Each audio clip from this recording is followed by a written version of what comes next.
ഇന്നൊരു 1 pot chicken കറിയുടെ റെസിപ്പിയാണ് കാണിക്കുന്നത്. അപ്പോൾ അതിന് വേണ്ടിയിട്ട് ഇത്രയും കാര്യങ്ങളൊന്ന് മിക്സിയുടെ ജാറിലിട്ടിട്ട് അരച്ചെടുക്കണം. കാഷ്യൂ, സവാള, ഇഞ്ചി, വെളുത്തുള്ളി, തക്കാളി, പിന്നെ കുറച്ച് തൈരും വേണം.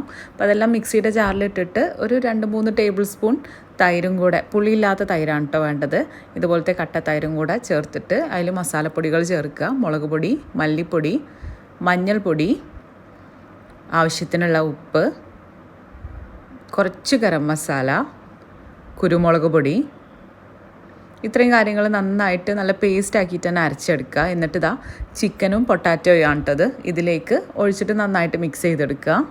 ഈ ഒരു കറി നമ്മൾ ബേക്ക് ചെയ്തെടുക്കാനാണ് പോണത്. അഗാരയുടെ OTGയിലാണ് ചെയ്യുന്നത്. അപ്പം മിക്സിയുടെ ജാറിൽ കുറച്ച് വെള്ളം ഒഴിച്ചിട്ട് അതിൻ്റെ ഈ ഒരു വെള്ളം നമ്മൾ ഫ്രിഡ്ജിൽ സ്റ്റോർ ചെയ്ത് വെക്കുകയാണ്. അപ്പോൾ ഈ ഒരു ചിക്കനും പൊട്ടാറ്റോയും അതുപോലെ റാപ്പ് ചെയ്തിട്ട് ഫ്രിഡ്ജിലൊന്ന് വെക്കുന്നുണ്ട്. ഞാൻ തലേദിവസം രാത്രിയാണ് ഇത് ചെയ്ത് വെച്ച് പിറ്റേ ദിവസം രാവിലെ ബ്രേക്ക്ഫാസ്റ്റിന് ഉണ്ടാക്കാൻ വേണ്ടിയിട്ടുള്ള കറിയാണ് കേട്ടോ. അപ്പോൾ നിങ്ങളൊരു 1-2 മണിക്കൂർ ഇങ്ങനെ റെസ്റ്റ് ചെയ്യാൻ വെച്ചാൽ മതി. പിന്നെ അടുത്ത ദിവസം രാവിലെ ഓവനിൽ വെച്ചിട്ടുണ്ട്. 180 ഡിഗ്രി സെൽഷ്യസിൽ ഏകദേശം 1.5 മണിക്കൂറോളം ഇത് ബേക്ക് ചെയ്തെടുത്തിട്ടുണ്ട്. അപ്പം ഇടയ്ക്ക് നമ്മൾ എക്സ്ട്രാ ഗ്രേവി വെച്ചിട്ടുണ്ടായിരുന്നല്ലോ, അതും കൂടെ ചേർത്തിട്ട് മിക്സ് ചെയ്തിട്ട് പിന്നെയും ബേക്ക് ചെയ്തെടുക്കുക. അവസാനം മല്ലിയിലയും കൂടെ ഇട്ട് കഴിഞ്ഞാൽ നല്ല അടിപൊളി കറിയായി കേട്ടോ.